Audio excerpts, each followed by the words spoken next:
Dust to Dust, Tales of an Interplanetary Lawn Service.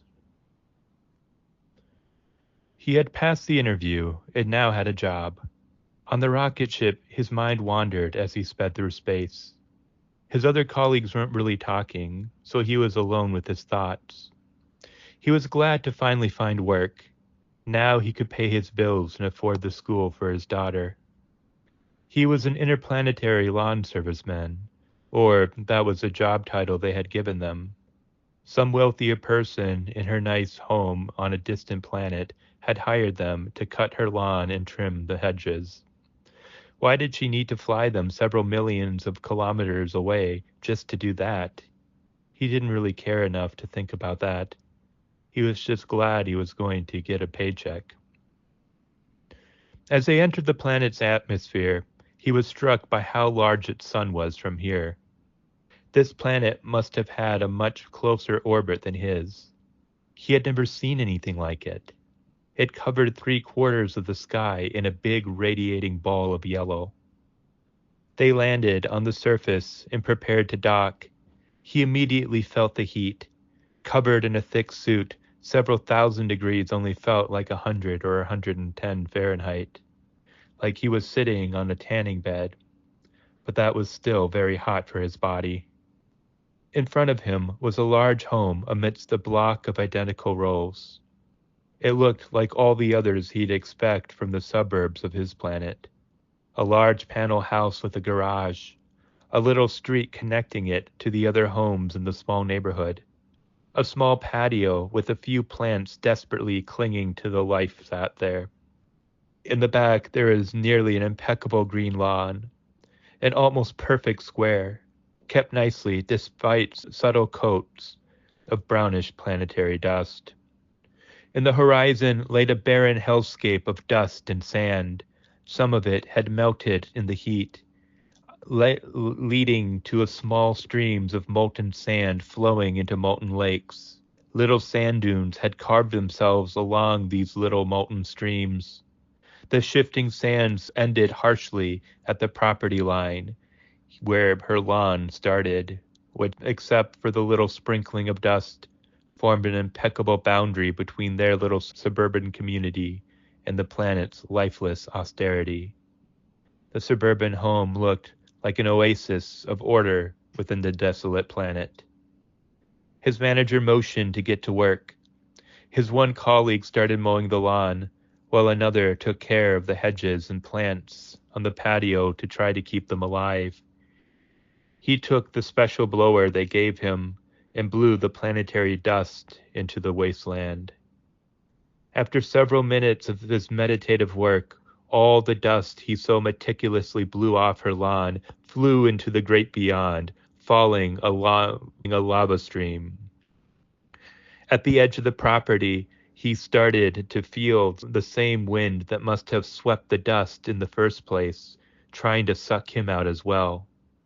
Suddenly, a windstorm appeared on the horizon in front of them, a wall of brown dust rushing straight towards him. His manager was sounding the warning for them to get into the rocket ship as soon as possible.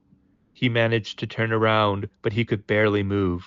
He pleaded as the ship boarded and took off without him, unable to take any steps towards it. Then suddenly the wind flipped in the other direction. The vortex had gotten stronger. The vortex had gotten closer. It launched him straight towards the house. The rocket ship, taking off, spinning out of control in this whirlwind, careening into the horizon. He crashed into a big glass window, clearly built sturdy enough to enable the residents to look out at the planet's beautiful barren landscape, even during a fierce windstorm. He tried knocking on the window, desperate to get his crew's attention, but the wind switched directions again. Slamming him into the window, he was trapped. Where were they? He managed to move his hand along the window towards the nearby door, but before he could reach it, an extra strong blast of wind shattered the glass beneath him. His body forced through the window and landed harshly against the wall on the couch. His hand was broken, but magically his suit was fine. This was the most important part because any exposure to the elements to his skin would instantly kill him. He climbed against the wind to round the corner of the hallway, but once he entered the hallway, the wind knocked him over and right into the wall in the bedroom. That's where he saw her. The owner, lying there dead on the bed. She must have died in her sleep, and judging by the age of the corpse, it must have been months ago. Why were they servicing a dead woman's lawn? He didn't have much time to think about that, though, as the house collapsed above him. The accountant skimmed through her report. There was unforeseen weather event. The rocket ship, crew, and equipment were all destroyed.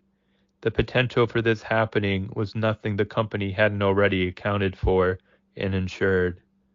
The filing for it was pretty routine. The house had been destroyed, however. This was more complicated.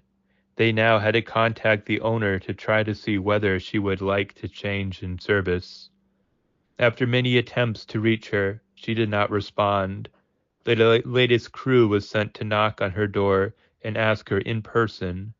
Her account still had autopay set up to her brokerage account, so they would supply a service to as long as she continued to pay. She could never know this, but she wondered if something had happened to the lady. How much interest was accruing from her stock portfolio in this account? Depending on how much dividends she got in her portfolio, the lady probably could fund the considerable money for these lawn services fees in perpetuity. The accountant noticed a few reports from this planet. It seemed to be getting hotter, the weather more extreme. She would log this in the book for her manager to review. She had already done it a few times with other cases. She knew he was busy, though. He would get to it when he could. If the planet gets too close to their sun, their insurance will no longer cover the trips given the increased risk associated with extreme weather, and they will have to withdraw their service. Usually there's a lag of several months, but eventually their insurance figures out what is happening, makes a few risk assessments, and demands they pull the service to the planet. That forces her manager to finally act. Meanwhile, she looked at the rocket ships planning to go out into the coming weeks, each one for a different lawn. Would they have been more efficient for the company if they had pulled the requests together into one larger visit? Probably, but the cost to have them come on their own chosen day according to their schedule ultimately passes to the owners of the home, and they don't seem to mind. The company not only gets more revenue from single trips like this, and can use that to hire more lawn service workers and build more rocket ships. This leads to its own stock price going up. She wonders, though, what it would be like to be on one of those ships.